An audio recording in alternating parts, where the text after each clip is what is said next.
good evening. Welcome to another edition of OrthoCarolina's monthly webinar series. My name is Dr. Hannah Messer, and I'm sitting here with Dr. Vic Arora, and we are going to be talking about non-surgical interventional spine interventions. This is being live streamed on our Facebook, LinkedIn, and YouTube platforms. And please do not hesitate to ask any questions. We're going to try to get to all of them. So first and foremost, what can you expect in the next 15 to 20 minutes? So we are going to tell you who we are, along with our background. We're going to talk about who we see, the types of diagnoses in patients. We're going to tell you how we might be able to help you. And then we're going to make sure you have all the contact information you need to both ask questions this evening and then beyond. So who are we? So I am Dr. Hannah Messer. I started my training after college at the University of St. Augustine for Health Sciences and have a master's degree in physical therapy. I then went on to work for about 3 years as a physical therapist, then went to the Medical University of South Carolina and got my Doctor of Medicine. Then I completed a physical medicine and rehabilitation residency at UNC Chapel Hill and completed my training actually at Orthopedic Specialists of the Carolinas, which of course is now OrthoCarolina, in Interventional Spine and Musculoskeletal Medicine Fellowship. I'm Dr. Vic Arora. I'm originally from Pennsylvania and trained out in Philadelphia at the Philadelphia College of Osteopathic Medicine. I completed my residency at Temple University in Moss Rehabilitation, and then did my fellowship out in the Philadelphia area as well.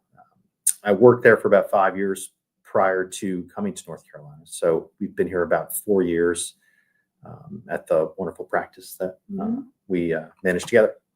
Awesome. So we are physical medicine rehabilitation doctors, or also known as physiatrists. Now, physiatrists can practice in multiple settings. They can practice in both the inpatient setting. Some physiatrists focus on post-stroke rehabilitation or post-spinal cord injury rehabilitation. Other physiatrists focus more so in an outpatient setting. That's kind of what we do. So we're both subspecialized to treat primarily spine disorders, and mostly from an interventional standpoint. So that includes things that we'll talk about in the upcoming slides. But physiatrists really focus on treating the whole patient. So it's not just improving your symptoms or pain. It's to get you functional and back to doing the things that you love. So we see multiple different types of patients. Our practice is primarily focused on spine disorders. We do see other musculoskeletal conditions as well, but typically I have you see, and Hannah will have you see one of our other partners for that, as they focus on treating the knee or shoulder. So we really do focus on treating the spine. And that includes neck pain, mid-back pain, in addition to low back pain. We see a lot of sciatic type pain, which is also termed radicular pain. So primarily, again, focused on spine disorders, but we do see some overlapping conditions as well. So initially, when you come to see us in the office, our focus is really ascertaining, one, what are your symptoms? We go through everything that you've done to manage those symptoms, the workup you've had prior to seeing us. Many patients that come see us have already had some procedures done in the past, so we'll review all those and kind of determine whether we felt like we could offer something a little bit different. I think one of the most important things that we do is a really thorough physical exam.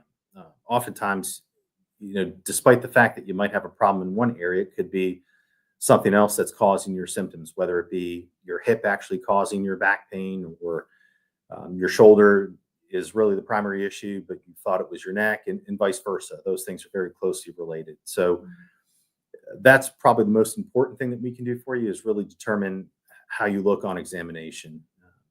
And then, obviously, if you haven't had a diagnostic study done, we can certainly get x-rays done in our office. All of our offices have x-ray available, and in addition to having an MRI as well. So if we feel that that's appropriate, that's the next step, and certainly could be ordered.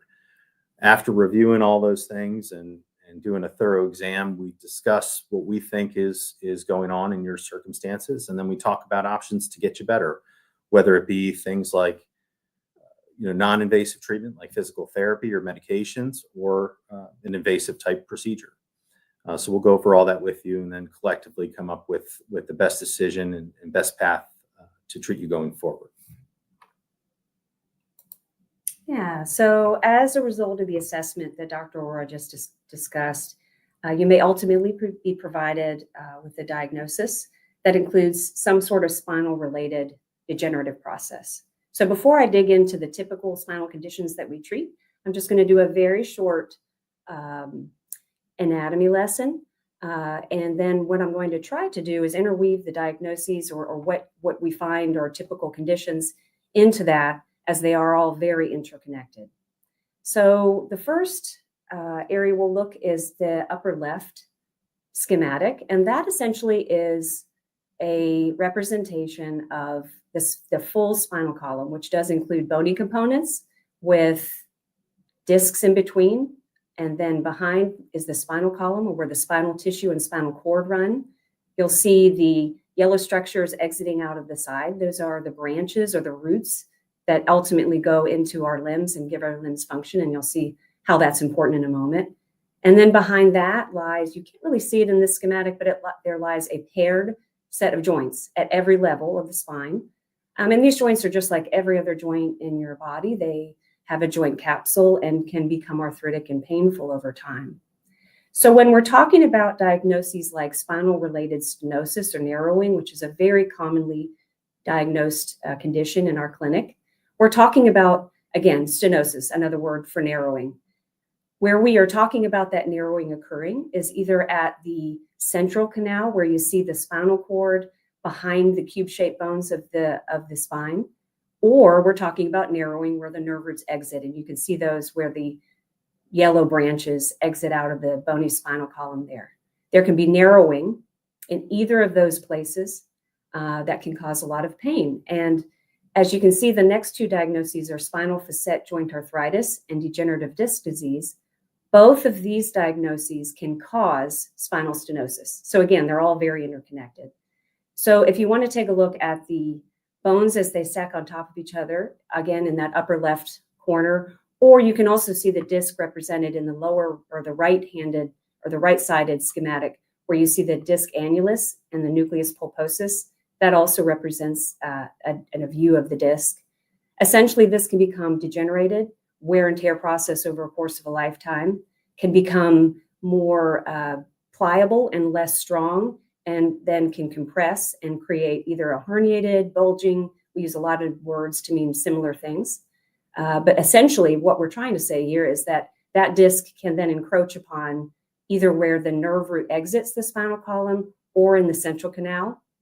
The the spinal facet joint arthritis can also cause narrowing, in that those joints can swell just like your knuckles or knees when they become arthritic.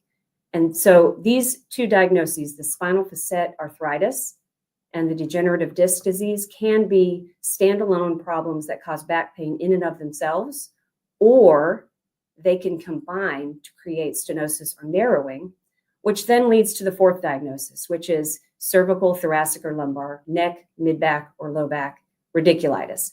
Radiculitis is just a fancy way of saying irritation of nerve tissue that then radiculitis radiates either into the arms or the legs are the most common, whether it's the neck or the low back where the stenosis narrowing is occurring. So again, if you want to look at the lower schematic here, we're going to talk about sacroiliitis just briefly. So that's a schematic of our hips, our pelvis, and our pelvis is made up of wing-shaped bones called the iliac bones, and then they meet the bone that's at the bottom of the spine called the sacrum, and they are together called the sacroiliac joints. And these joints can become arthritic, just like, again, every other joint in your body, and we can treat that. And we're going to talk to you a little bit about how we treat these conditions in a moment, but we certainly can treat sacroiliitis. The next diagnosis is bursitis. That's not represented here on the screen, but essentially that's where fluid-filled sacs that overlie bony areas of our body that are meant to actually reduce friction actually can become inflamed in and of themselves, and we can certainly treat that. And then the final diagnosis there I included, even though it's non-spinal, just because I want you all to realize that we work inside an orthopedic practice and help our colleagues, our orthopods, perform joint-related arthritis or joint-related injections for arthritis that require fluoroscopic guidance.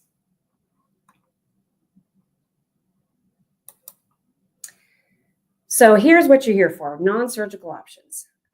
So now that we've gone over some of the typical diagnoses that we've talked about, we're going to talk a little bit about what we can do about them. So I think about our treatment non-surgically in kind of a 3-pillar approach. The first being oral medication, second being to help guide movement-based treatments, physical therapy, chiropractic care, manual work, such as massage and acupuncture. The third would be the minimally invasive injection-based procedures under fluoroscopic guidance that Dr. Arora is going to speak about in just a few minutes.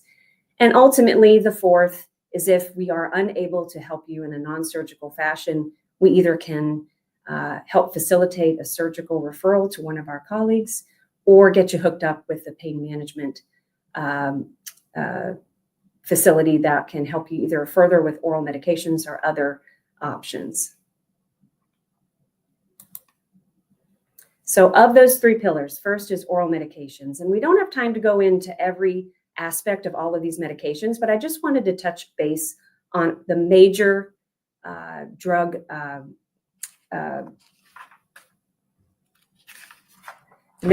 classes, and common examples of those medicines. So the first drug class would be anti-inflammatory medications.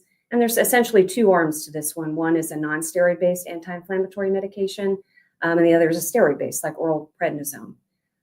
Both, of course, are utilized in this setting because we are treating basically inflammatory problems in the spine and in surrounding tissues.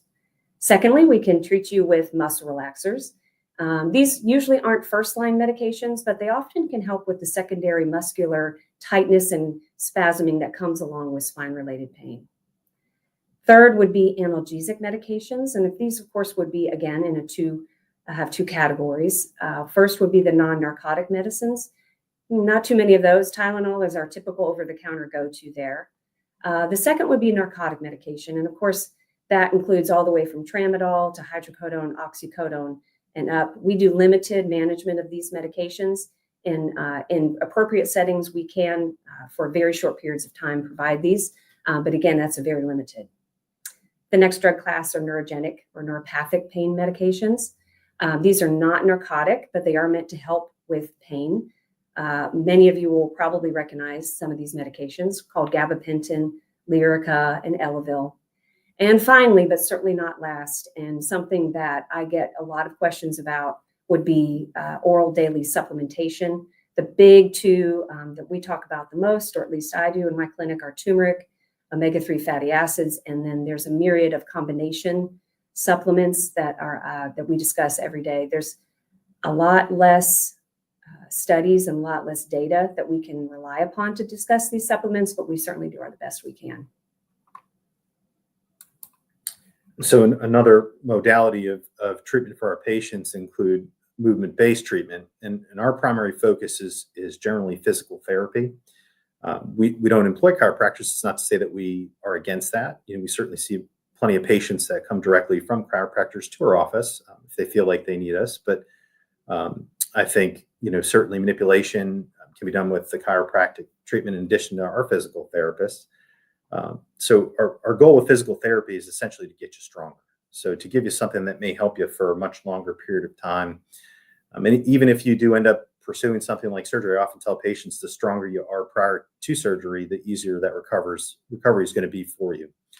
Our physical therapists, focus on, obviously exercise-based therapy, but other modalities as well, including, dry needling, TENS. They can really do a lot to help our patients, and certainly is really important with a multimodal treatment approach. Acupuncture is another option. We don't offer acupuncture directly here, but certainly have other providers that we refer patients to. And dry needling has been a great addition with our therapy team. That's really been a nice option for patients. So really we can essentially offer you many different modalities of treatment. But physical therapy is one of our greatest strengths, and certainly we have very skilled spine specific therapists here. So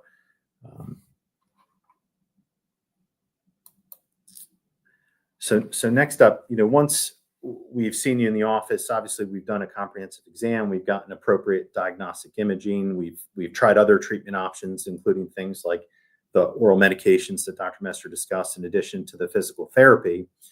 If we feel like an injection might be appropriate for you, these are just a short list of the procedures that we do. We do multiple types of procedures, and all under image guidance. And I think that's a really important thing to discuss, because fluoroscopy is really, it should be required with all types of spine injections. I still see some that come into the office that maybe have had a non-guided injection. I really want to kind of harp on that point, because one, it's really important for safety, but two, it really ensures adequate medication delivery. And for a lot of these procedures, that's very important because they have a diagnostic utility. The anatomy that Dr. Messer went over, it shows you how many different structures in your spine that can cause pain. There's lots of them. And these procedures can really assist with us in identifying your appropriate pain generator. And that's half the battle when it comes to spine pain, whether it be your neck, mid back, or low back. All of those structures can cause pain in those areas. And it's really important for you as a patient and for us as providers to really identify that appropriate pain generator. So again, this is just a short list, but I know we're going to review a little bit about epidural steroid injections. That's done primarily for things like spinal stenosis or disc herniations, and interlaminar injections, just another way to approach that epidural space. Something like a radiofrequency ablation, that's done primarily for facet joint pain or posterior element pain. That's coming from the joints that Dr. Messer discussed, where you actually are able to ablate or burn essentially the nerve that supplies those joints. So you kind of render it painless. Sympathetic blocks are done for something called complex regional pain syndrome, in addition to some other disorders. PRP is a regenerative type treatment that we do offer. Not typically covered by insurance, but can be effective in some conditions. And obviously the bursal injections or the steroid injections into joints, which are commonly done for our partners here. So really, again, just a short list, but to harp on the point that the majority of procedures really should be done under X-ray guidance, especially in the spine.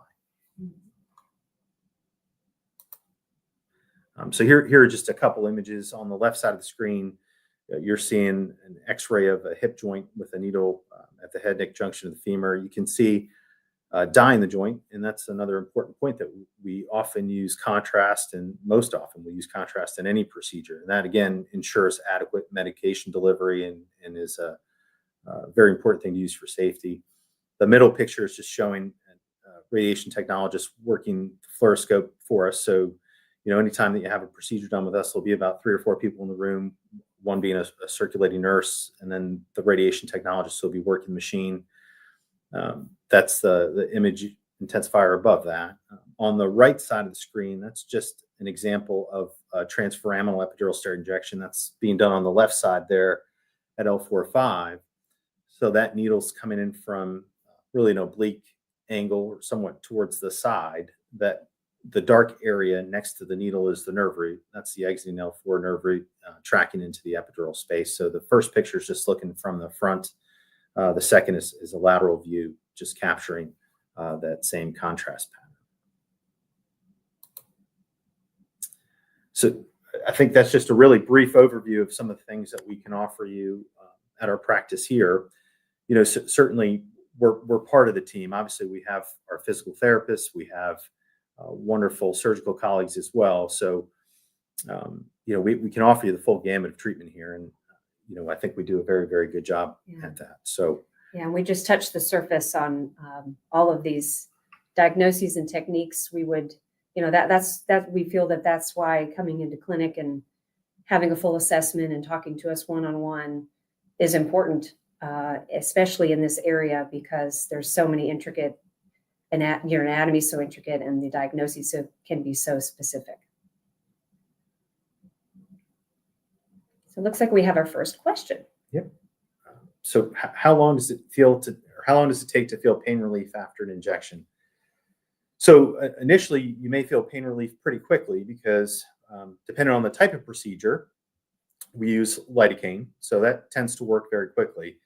And this is a point we harp with patients is you may feel very good right away, but after that lidocaine wears off, you may feel some of your symptoms returning. So we generally tell you anywhere from about 7 to 10 days, sometimes a little longer for the corticosteroid that we use to kick in. And again, this is very procedure dependent, but just for an example, with an epidural steroid injection, you can feel pain relief right away. You may feel some of the pain come back, but again, we go over all this with you prior to the procedure, in addition to giving you patient information and instructions as well at discharge. But it can take a week or two. Next question. Have had 2 back surgeries, which included fusions, pins into the pelvis. Is there anything I can actively do to prevent further breaking down of the spine? I think this is where physical therapy comes in. Absolutely. Yeah. Strengthening the spinal column, finding movement patterns that your body likes, as well as any particular potential bracing while you're very active. There's many things that a physical therapist will work with you and help figure out what long-term strategies you can employ. But essentially, the biggest thing that you can do, or the best thing you can do for long-term spine-related health, is to strengthen the core musculature of the spine. And that's something that our physical therapists are very skilled at helping you with. Is there an age or weight limitation to receive this procedure? So a lot depends on the type of procedure. As far as an age limitation, I typically don't see anyone under 13. So anyone over the age of 13, there's no upper age limit.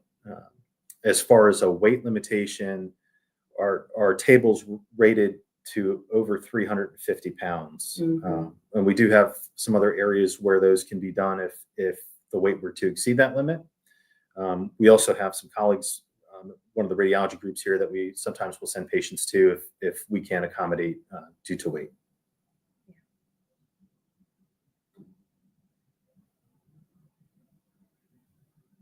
Can you comment about MR neurography with regards to sciatica?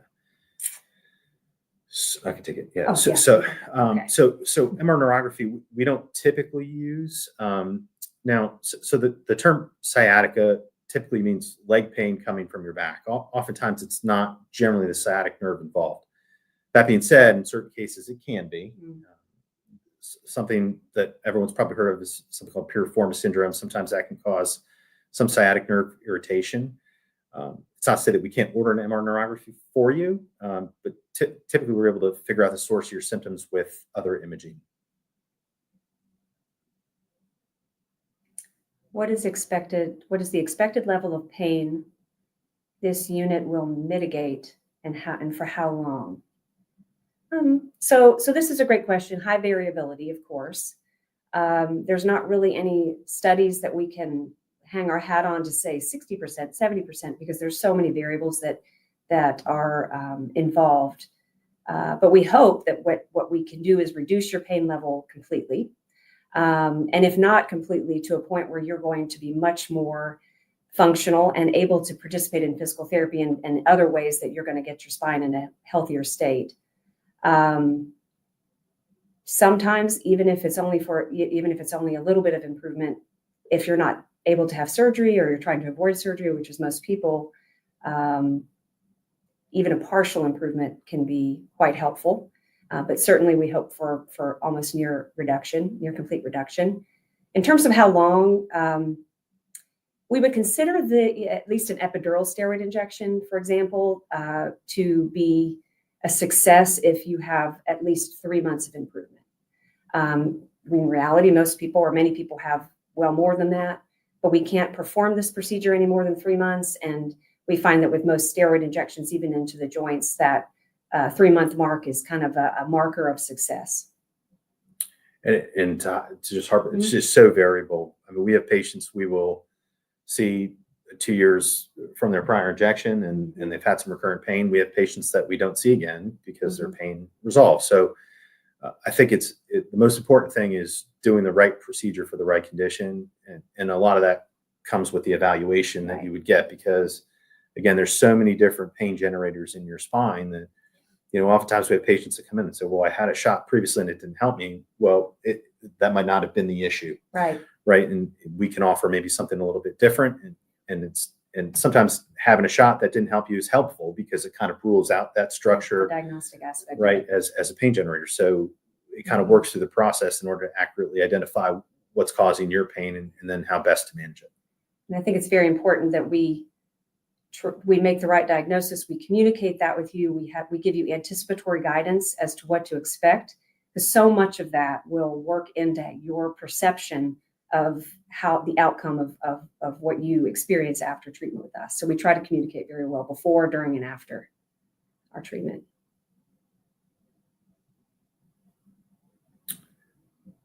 So what is the difference between spinal stenosis and scoliosis? So scoliosis is deformity or curvature of the spine.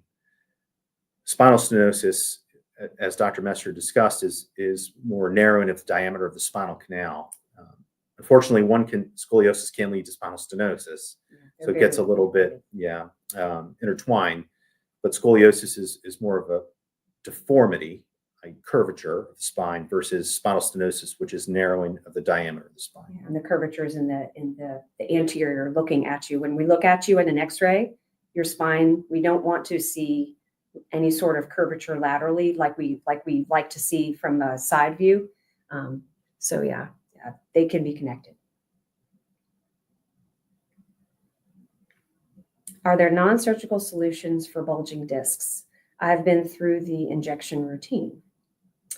Well, so for instance, if I have somebody in my office who has been through what I feel is appropriate injection procedures, and I feel like the right levels were performed, that the communication was good after for post-procedure care, and we just feel that that's just not the right avenue for the patient, we then go to, or at least I turn toward the couple of other pillars of potential non-surgical treatment, which again include the oral medications that we discussed earlier, as well as movement therapy, physical therapy, all of those. Physical therapy is certainly up there, number one, and then if we have to, we can work through a lot of other options. But essentially, going back to the three types of treatment, or the three pillars, if the injections aren't seeming to be helpful and surgery is wanting to be avoided, we do have to just go back and do a very comprehensive history of what medicines have been tried, what movement treatment has been tried, and with whom, and go from there. It's hard. Coccyx, is there any treatment for coccyx pain? Certainly. So pain isolated to the sacrum and coccyx, if it is truly sacrococcygeal pain, things like physical therapy can certainly be helpful. There are certain types of injections that can be done for coccyx pain, including an intra-articular injection into the sacrococcygeal joint itself. There's also a nerve plexus there. There's something called the ganglion impar block that can be done for chronic coccygeal pain or pelvic pain. That can be very helpful as well. And again, those would be done under X-ray guidance. Is gabapentin just a temporary pain reliever, hoping that the herniated disc goes away? ? So in the long and short of it, all oral medications tend to have temporary relief. The only medicines that truly affect the tissue where there may be longer lasting improvement would be anti-inflammatory medications, at least in my opinion. Gabapentin is a wonderful tool. It's a neuropathic pain medicine. We don't completely understand the full pharmacokinetics of this medication, but we know that it helps block nerve-generated pain from being translated in the brain. So by its nature, it is temporary. When you stop taking gabapentin, if the ongoing inflammation or ongoing problem continues, then you're going to feel the symptoms again, more than likely. In terms of hoping that the herniated disc goes away, that's a tricky question, because typically, once a disc is herniated or bulging, there's different views on this. But we think that disc is probably not going to go back to where it used to be. There are ways within the physical therapy realm with repeated movement treatments that can help bias that disc back into place, or at least remove or reduce the mechanical load on the nerve tissue. But typically what we're trying to do with gabapentin is certainly get nerve pain under control, numbness, tingling, all of the symptoms that can come along with irritated nerve roots, while we are trying to then otherwise treat that herniated disc in other ways, maybe with an injection to reduce inflammation, maybe with oral medicines that help reduce inflammation, to try in the long run to reduce the instigating problem. Then gabapentin then can be peeled back. But by its nature, if I have to answer that question straightforward, I would say that gabapentin is basically temporary while we're trying to treat the main issue if possible. I have stenosis. How do I help without having surgery? Mm. So really everything we kind of discussed. I mean, it's a multimodal treatment approach that includes things like medications, physical therapy. Certainly you can consider things like injections. And then if all those fail, then certainly surgery's an option in the right patient. But there's many things that we can do to help you avoid that, just like we had kind of went over. So coming in and making an appointment with us would be what first step, or somebody like us.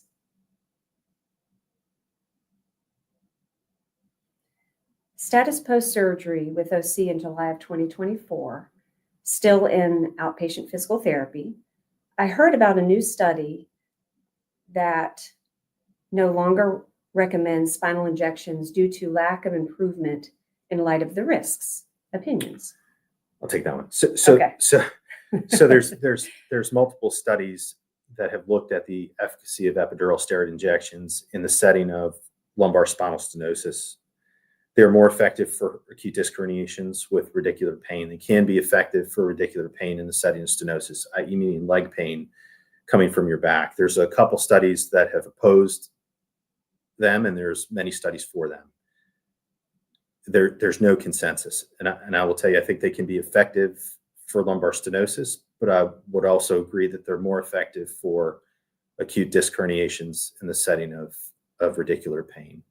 And I tell patients that. I say, listen, the studies show that it's more effective for acute disc herniations with leg pain, but this can be an option if you want to try and avoid surgery. As far as the risks of epidural steroid injections, I'm going to knock on wood here. I've done about 40,000 of them without a problem. I think if you do them correctly, for one, the right reasons, but two, your anatomy, you've reviewed every image that you can, and there's many things that we do to mitigate risk. The biggest thing is image guidance, the use of contrast, and doing things the right way. So from my standpoint, I think that they really are of minimal risk, and can be very helpful in the right setting, especially when you juxtapose the risk of surgery. And if you have a pain that's radiating down your leg that's very functionally limiting, and your options are oral medicines, injections, all the things we talked about, and you've tried everything, and it's either going to be injections or surgery, I would argue that the risks of injections, at least in this setting, would be less than a surgical risk. So in that regard, but it's all about risk-benefit rate, comparisons, and having a good conversation with the person who's providing your care. Solutions for sciatic pain that is severe. So again, I guess that's pretty much the majority of what we try to do on a daily basis, and what I think we've tried to communicate in this webinar. Making sure that you communicate well with a provider what you're experiencing, potentially get the right imaging studies, or X-rays, potentially an MRI, trying based on that information what would be important, oral medications, movement-based therapies, and based on that, go from there. It's an area of medicine where there is no one size fits all. And even two people that come in with a similar diagnosis might go down two different pathways. And it's all very specific, not only to the diagnosis itself, but what the patient wants and what the activity of their lifestyle is. So it would be important, again, to have the right assessment and the right communication. And again, a really good physical exam. Yes. Because in some settings where patients come in with, severe nerve compression and there's a neurologic deficit, then it's a different conversation, Mhm. right? And we have two wonderful partners in our Winston office here that do invasive surgery. So, if there's a neurologic issue, it's again, a different conversation, but it's really Good point. important to get that examination done to ensure, that's not the case.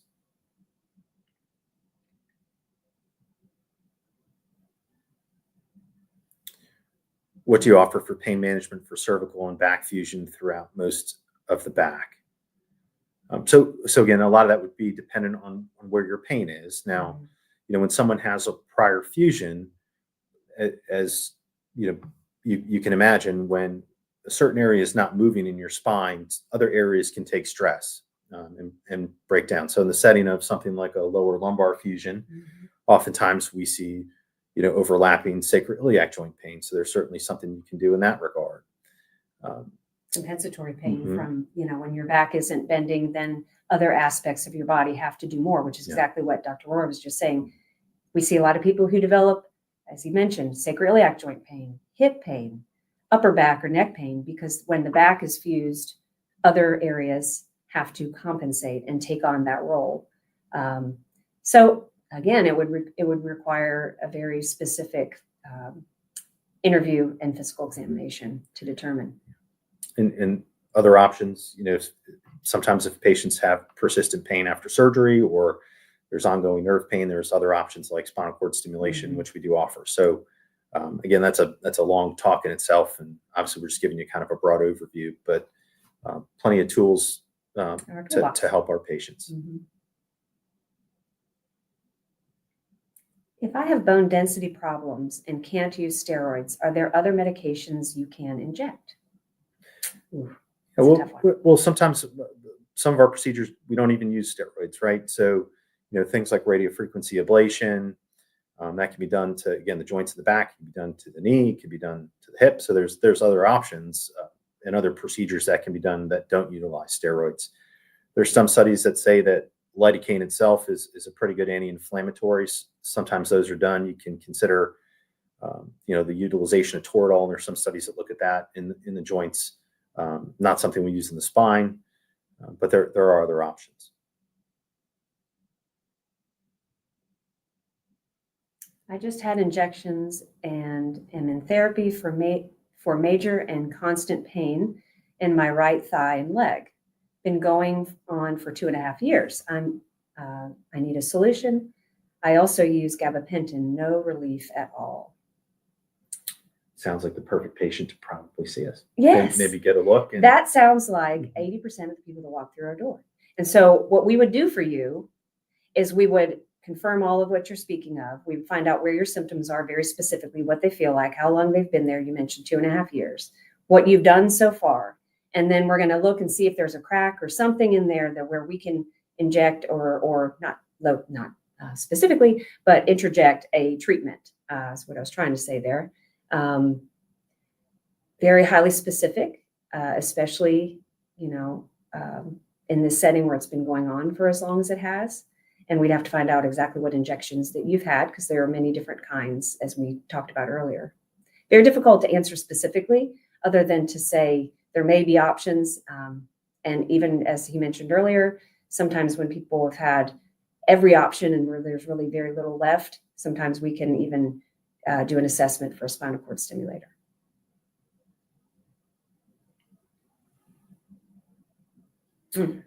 So the radiofrequency ablation is primarily designed to help axial pain. When we say that, we mean pain focused around the back.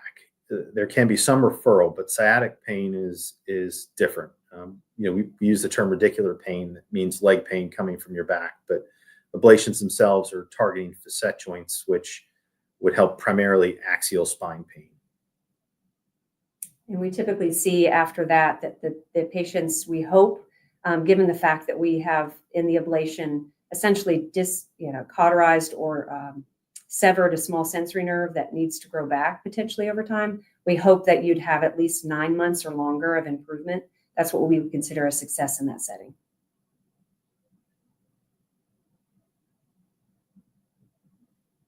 Ooh, this gets into the supplement area.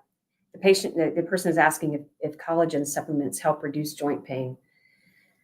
Ooh, the jury is out on that. There's not a lot of studies that I'm aware to show you that any specific collagen agent has been helpful over time. I don't know if you're aware of any. Again, pretty mixed. Yes, it's mixed reviews. Now, that is not to say, because this is an area of medicine that is not always concrete and doesn't always have data to back all the decisions that we make. That does not mean that collagen does not help. Anecdotally, I have a lot of patients that come in utilizing collagen, as I mentioned earlier, substances like turmeric or omega-3 fatty acid supplements, things like that, that really think that they're quite helpful. We know that a lot of these substances are, by nature, minimize inflammation in the body. Collagen, not so much, but some of the other supplements are, the bottom line is that we, even as entrenched in this area as we are, still can't definitively tell you yes, but I would tell you that I've seen patients do well with different types of collagen, and I will tell you that there's very little risk in use, other than unfortunately spending money on something that isn't going to help you. And those substances can be pretty expensive. So if you're willing to and able to afford trying different supplements to see if they help you, that's, I certainly talk through that with people on a daily basis. I don't know if you agree with that.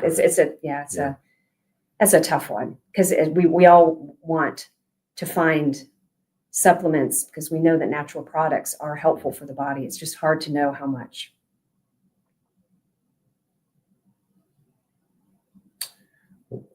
Thank you so much. Thank you. Yeah. And we're happy to see anyone that would like an evaluation.